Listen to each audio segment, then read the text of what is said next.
Can everyone hear me okay? All right, good. So I want to tell you this story. A few years ago, I visited a bunch of Christian churches, and I wrote about it in this book called I Sold My Soul on eBay. That's a whole other story. After that book came out, I got this really interesting email from this student who said, hey, I really pretty conservative Christian college in the South, and every year we try to bring in a speaker whose beliefs basically go against that of the student body. We think it's interesting to hear, different points of view. So a couple years ago, we brought in a feminist. Last year, we brought in a local Democrat, and we figured, let's bring in an atheist. That'd be interesting. So can you come and talk to us about your time visiting churches? So cool. And then he's like, P.S. I'm an atheist too.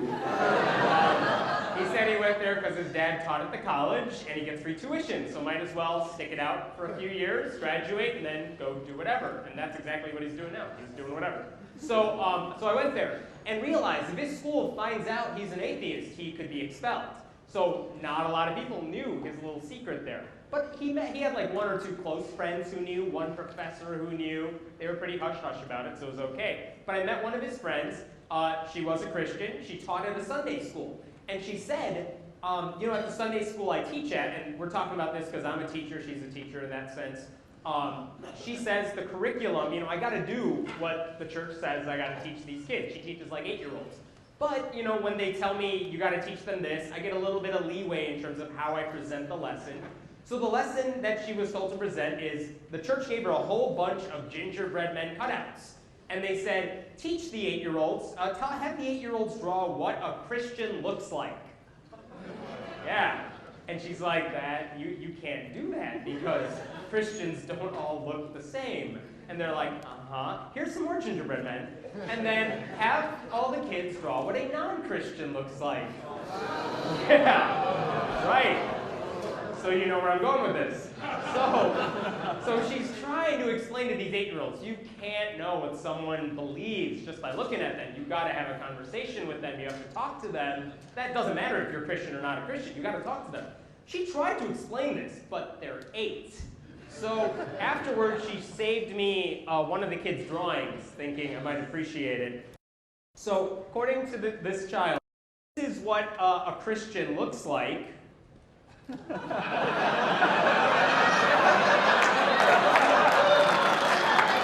has a banana in his hand. It's like Ray Comfort's dream. Has a banana, it's saying, I love God, it's holding a cross. Look at the clothes, nicely tucked in, all nicely colored in. Hair nicely combed, freckles, because that's a Christian thing. So that's what happens when you have Christ. And when you don't have Christ, same child.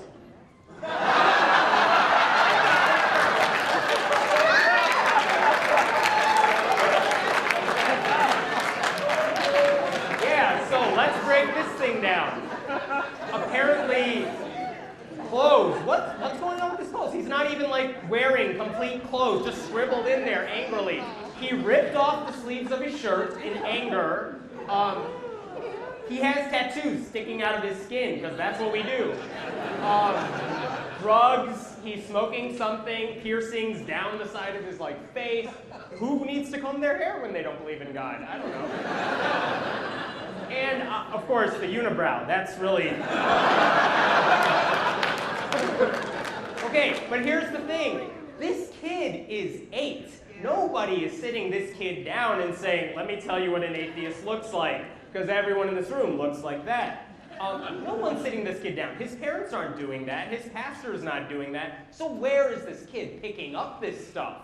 It's coming from somewhere. Even if it's not directly stated, this is the implication that is given off in a lot of churches, that if you believe in God, you're good. If you don't, you're that guy.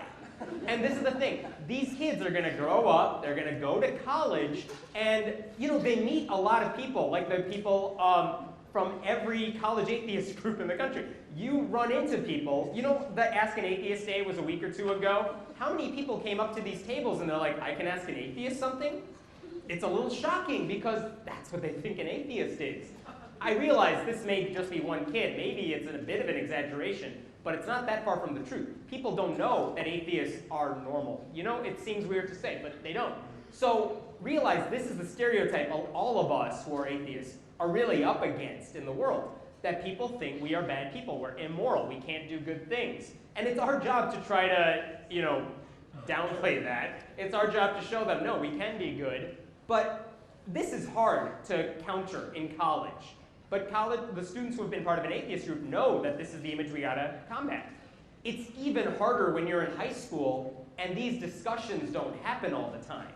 Like, people get this idea that, oh my God, if there's someone in my class who doesn't believe in God, there's no philosophical discussion taking place. It's just, and it's even worse when it's all as cliquey as it is in high school. So I want to show a video. I want to tell you the story of this girl who did something really radical. She went against basically her entire school, her teachers, her friends, and she saw something that was wrong. She didn't want to take part in it. And because she took a stand against it, she was ostracized as a result. That's a brave thing for anyone to do, much less a high school student. Who am I talking about? No, I'm not talking about Jess Dahlquist. Because that story has happened time and time again. So let me play the story. The story I'm going to show you is about a girl named Nicole. It actually happened about 6 years ago. And maybe you haven't heard of it because, and if you haven't heard of it, it's probably because it didn't get as much airplay, and we'll talk about that in a second. But the one thing that did happen is when you hear Nicole's story, 2020 heard her story, and they did a segment on it. That's where I'm taking this video from. And we'll talk about it in a second. I'm not a really emotional person, but this is hard to watch. So I'll just play it for you, and we'll take it from there. Then came basketball season. But at the first game, everything changed because after the game, the girls gathered to recite the Lord's Prayer. I didn't think they had religion in sport, but when it came to basketball, they would pray before and after practices. They would pray during games. And, you know, praying was a tradition for them, and that's what they said. Even the other team joins in. And from the stands, school officials too, says Nicole. All the teachers that work at that school and the administration have their heads down there saying the Lord's Prayer with the kids. Coach has his head down. It's a thing that everyone does. It was uncomfortable for Nicole because she's an atheist. So did you say, no, I'm an atheist, I won't do that? Well, I told the coach, I was like, oh, I don't believe in God, I'm an atheist. So he's like, go to the locker room then. Nicole says once she said she was an atheist. Your relationship with the other kids changed. Yeah.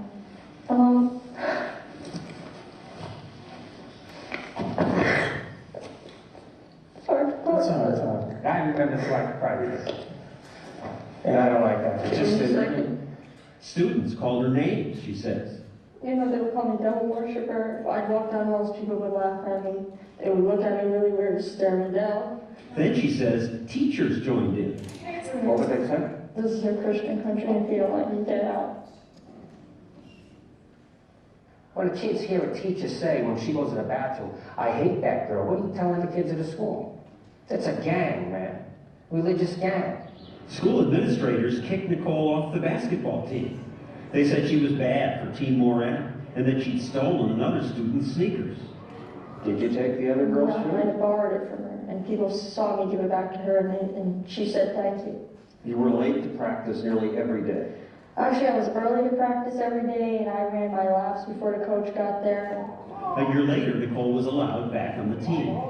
This time, when the prayer started, Nicole stayed outside the circle. If I just stood outside of it and said the Pledge of Allegiance Without the under God. without the other God. The next school day, she was suspended. Fearing for their daughter's safety at school, Nicole's parents decided to homeschool all three of their kids. In place of sports, Nicole now focuses more time on music. She taught herself to play classical piano. And she joined her dad and brother to start a family, and they're getting paid gigs. I miss school, but I don't want to go back to that school. I tried going back to that school for 2 days, and I couldn't handle it. And there was a new kid there, so he's like, oh, I heard about you. You're that dirty little troublemaking atheist. So for now, Nicole's dreams are on hold. So that happened. That happened in our country. That happened in Oklahoma, but it happened, like, it happens. The good news is she's actually doing much better now. She graduated. She has a singing career. She's doing really well. But think about how hard it must have been to be in her shoes, to take a stand like that against your team, against your school. There's a book out by this author, Catherine Stewart, about a Christian club called the Good News Club. And she actually references Nicole in there. And she says, you know, for every person like Nicole, how many people just sit there and mumble the words and just go along with the crowd? And I'm going to the last sentence here. They have learned they have to pray to play. Because that's kind of what it takes. You can't be the outcast. You can't be the atheist at these high schools. You have to just do what everyone else says, even if that means pretending to believe in a God that you don't believe in. That's what we're trying to stop from happening. Now, this happened 6 years ago. That was before blogs became a big deal in our world anyway. That's before the Secular Student Alliance, before the Center for Inquiry really got involved with campus groups. When I started working with the Secular Student Alliance, we actually we had a bunch of groups, but if you can look, at the far left of this chart is the fall of 2005, about 7 years ago. There's about 50-some groups. Over the next few years, we're getting closer and closer to like over 300. There's like 370 now. So that's a nice growth. It's still growing, and I'm sure Liz is going to talk about that later. The growth is happening. Now look at what's happening at the high school level. This is going from the fall of 2007. For most of this past few years, there's been under 10 groups in the country registered. At least we know about them. They're connected with us somehow. Under 10. And then last year, hey, look, we broke the barrier of 10. We had like 13.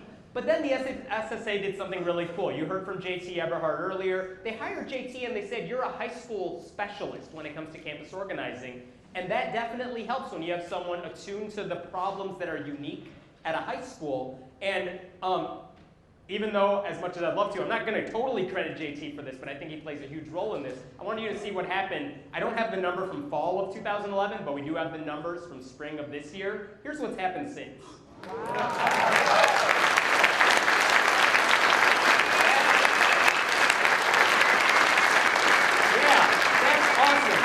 That number has shot up, and that's just the beginning, because I'm sure that's going to spring up. Now, why has that happened? And, you know, as great as that looks, where did all that support come from over the past few years? Because you talk about Nicole, most people haven't heard her story. But I mentioned, like, the same setup, and you all know Jessica Alquist. How does that sort of thing happen? So, a couple things are happening.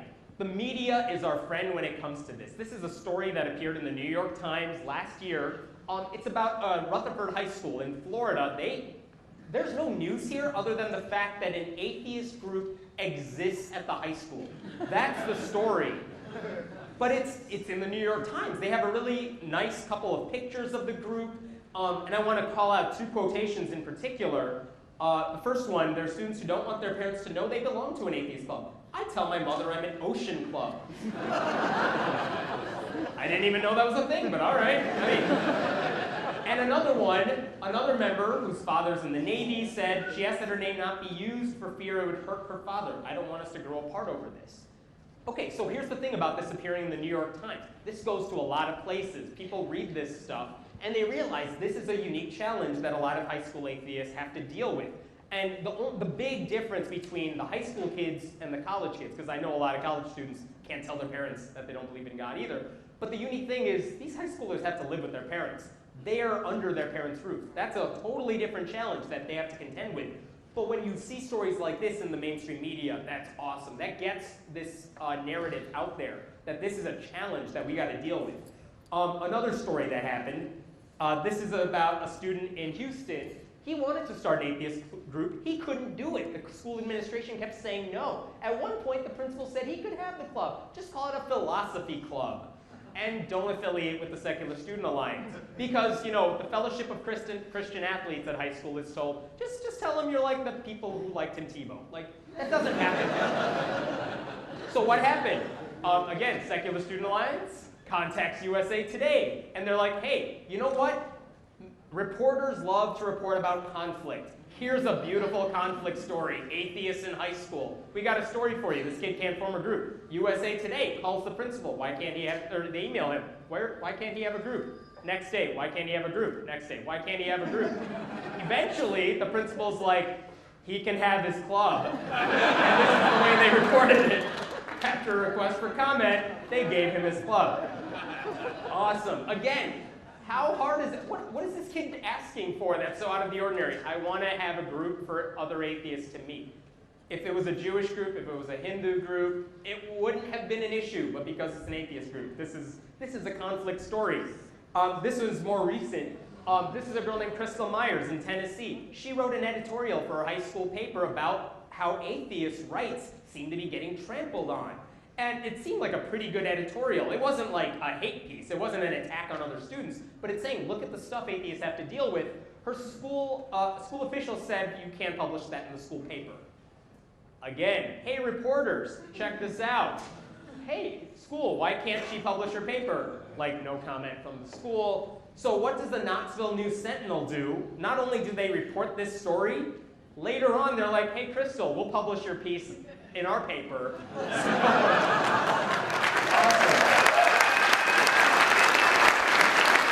So, every time there's these conflicts happening, the media loves it because they're on the side of conflict. I'm not saying they're on the atheist side, but they're on the side of getting a good story. These are compelling stories because all these atheist students are doing something right and they're doing something legal. And there's no reason they should be stopped from doing it. And so, hey, if anything ever happens, I'm telling you, hey, you can definitely tell, atheist bloggers, tell PZ, tell me. Tell anybody. We'll be happy to tell a story. But contact the local papers, contact the news, tell them what's going on because they'll be interested. And not only that, atheism seems to be getting a better play in the media. I'm going to show you a clip from a popular TV show. I just want to point out, not that the dialogue is that new to anybody in this audience, but the fact that it appears on one of the hottest shows on TV, you never would have seen that a few years ago. So this is a clip from Glee. Your voice is stunning, but I don't believe in God. Wait, what? You've all professed your beliefs, I'm just stating mine. I think God is kind of like Santa Claus for adults. Otherwise, God's kind of a jerk, isn't he? Well, he makes me gay and has his followers going around telling me it's something that I chose, as if someone would choose to be mocked every single day of their life. And right now, I don't want a Heavenly Father. I want my real one back. But Kurt, how do you know for sure? You can't prove that there's no God. You can't prove that there isn't a magic teapot floating around in the dark side of the moon with a dwarf inside of it that reads romance novels and shoots lightning out of its boobs, but Is God an evil dwarf? We shouldn't be talking about this. It's not right. sorry, Quinn. But you all can believe whatever you want to. But I can't believe something I don't. I appreciate your thoughts. But I don't want your prayers.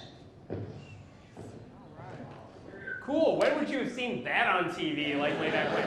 But it's a compelling character, and that's a likable character on that show. It's not like he's like House MD, who's not a very likable character. But that's a guy a lot of people like. So, cool, that stuff's happening. Not only that, but you have people talking about this stuff now. If Nicole's story happened today, can you imagine what would happen? Not only would everyone know about it, there would be, if we needed people to show up at a school board meeting in Oklahoma, oh man, we would get people there. We could do stuff. That didn't happen then, but it's happening now, and I'm sure some of these stories you have heard of. Damon Fowler tried to protest a graduation prayer in Louisiana. And the fact that he even made he told the principal, you shouldn't have prayers at the graduation, so please remove them, basically. And the principal's and he alerted the ACLU. They got involved too. And Damon's right. They shouldn't have this prayer. And no matter how they finagled it, it's still wrong. But what happened when he did this, his parents basically kicked him out of the house. But what happened? People wanted to help this kid out because how can you not feel for someone who's doing the right thing and then getting crap in the process? So we started the reason I probably got involved, I was interested in the story. This is a story that appeared in the local paper. It talks about a teacher, a staff at the high school for 25 years. Look at the bottom. And what's even more sad is this is a student who hasn't really contributed anything to graduation or to their classmates. All right, I've been a high school teacher for 5 years. There are plenty of students I'm not a fan of. I would never trash them in the media.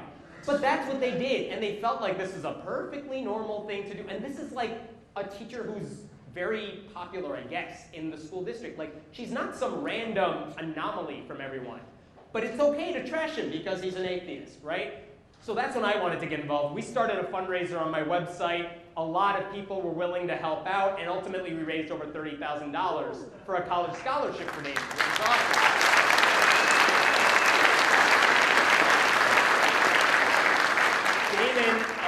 Damon is going to be starting community college this fall, if all goes well, and it looks like he's living with his brother in Texas. It looks like things are getting a lot better for him, so yay for that. And then the story we mentioned earlier, you guys have heard of Jess Dahlquist's story. I'm not going to rehash the whole thing, but how many people pitched in different ways? I saw someone wearing a evil little thing sweater. Yes, awesome. Yes.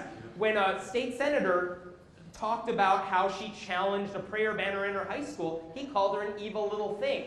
Just like Nicole was called what? The dirty little troublemaking atheist. But instead of just taking it, people fought back.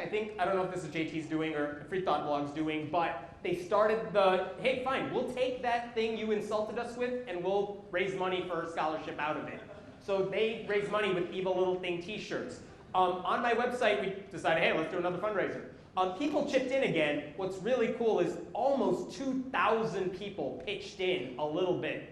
And one guy even emailed me, he's like, I have $5,000 I want to give to her. I don't want to go through your website. Can you tell me what I can do? I'm like, yeah, you can send it to this place and we'll take care of it. So overall, this time they raised, this says 48, but we actually raised about $62,000 when you included the shirts. When you included the shirts, when you included the guy's really generous donation, and everyone who pitched in on the website, it was like $62,000. And I was lucky enough to be able to give her a check at the Reason Rally a few weeks ago. That was really cool. But here's the thing. When this stuff happens now, her story is no more, no less extraordinary than these things that happened in the past. But now we're ready. We're ready to fight this stuff. We're able to get the word out about these stories. We're able to come down on these school officials when we need to. That's an awesome thing that wasn't there before, that's in place now, and we need to keep that going. And I want to show you one clip just to show you, you saw Nicole's thing. It seemed like, even in that clip with John Stossel, it seems like Nicole is just kind of alone in the world. And she doesn't, besides her family, it doesn't look like she has a lot of support. I want to show you a clip. Jessica did an interview on CNN after all this stuff happened. Just to show like how poised she is, but it looks like she has a lot of support, and she talks about that. And one reference they make is even local florists, when FFRF, Freedom from Religion Foundation, wanted to send her flowers, local florists said we don't want to deliver to her. They had to go like way far away from where Jessica lived in order to get flowers to her. So she makes a reference to that. We were just showing some pictures of angry parents who were very loudly talking about the Pledge of Allegiance and saying the Pledge of Allegiance in this meeting that clearly became very, full of anger. What do you make of the hostility that's come out around this? You've gotten death threats, is that correct? That's correct. And it's been really difficult, obviously, just to constantly have this feeling of hatred towards me in my community. The meeting itself was difficult, but it's kind of what's been going on for a long time now. And, I think I'm ready for it at this point. But you never really get used to hearing about how bad you are, really. It always hurts. And the death threats, obviously, have always hurt my feelings. I've just kind of gotten to a point where I can cope with it. It's not so much that I'm, okay with it happening, but I'm able to cope with it now. there's a congressperson, state rep, who, Peter Palumbo, and he said this about you. He said, you are an evil little thing. A police escort take you to school. Have you responded to him? I haven't responded to him directly, but the response so far to that comment it's almost a bit of a mockery. I feel it's immature and inappropriate for a state representative, who represents me also, by the way, to be calling me something as petty as an evil little thing. And so while it does kind of hurt a bit, we've kind of turned it into a joke. I've heard about that. I got a friend who's now co-opted the phrase. I hope you've trademarked that evil little thing, right, and turned it into t-shirts that he's selling so that you can help fund your college education. Is that right? That is right. There's a website where people have been purchasing the t-shirts, and I've seen lots of people at the meeting wear them, and people take pictures of themselves wearing them and post them to Facebook so I can see, and I think it's really cute, and in a lot of ways I think his little comment has kind of backfired, because now we're using it as a positive thing. You know, it's almost a way of saying that people stand with me. Just go. So that's a huge change from what happened several years ago. So we need to keep that going. So how can you help at this point? I want to go back to this chart. This is nice. It's good to see that growth. That's not nearly enough considering the number of high schools in this country. Raise your hand if you're a college student right now. That's a lot of you. You guys know people who went to your high school. You have friends who are probably still in high school. Help them start a group. Get them going. You know how to do it if you're a part of this. If you're here, you know kind of what it takes. If you don't know what it takes, talk to JT, talk to Liz. They'll help you get these groups started and running, because all we want is a chance for these groups to kind of get established. Last year, I actually had a few of my own students who know me pretty well. Obviously, I don't talk about atheism in the classroom, but I had a couple students come up to me and they said, "We want to start an atheist group." I'm like, "Oh, I'm gonna keep a 10-foot distance away because I don't want anyone thinking I'm the one leading the charge here." But I'm like, okay, well, if you need help, I'll be glad to support you. You tell me what you need, but you realize, like, this has to be all you. It has to be the students taking the charge here. And in the back of my head, I was wondering, I wonder what they plan to do with an atheist club. Because I guess part of that gingerbread man mentality was kind of still in my head, where I'm thinking, what do they want? Do they want to, like, poke fun at religion? Is that what they want to do with the club? I didn't say that, but in the back of my head, I'm like, what do high school atheists want to do? And without me prompting them at all, they said, well, we figured we just want to have a discussion about religion and what people believe. We want to decrease the stigma that atheists have at our school, because we're in a pretty religious community. And basically, we just want to, we want to do a lot of community service, because we figure that's a good thing to do. I'm like, oh my God, like, that's amazing. By all means, get it started. I'm willing to help. I'll do whatever I can. We'll see if that club takes off. But there's no reason it's me. There's no reason it can't be any of you doing the same thing. Please help those students get these groups started so that something like Nicole doesn't happen again, so we can kind of defeat that whole gingerbread men mentality. If you have any questions, I'd be happy to answer them, but otherwise, thank you.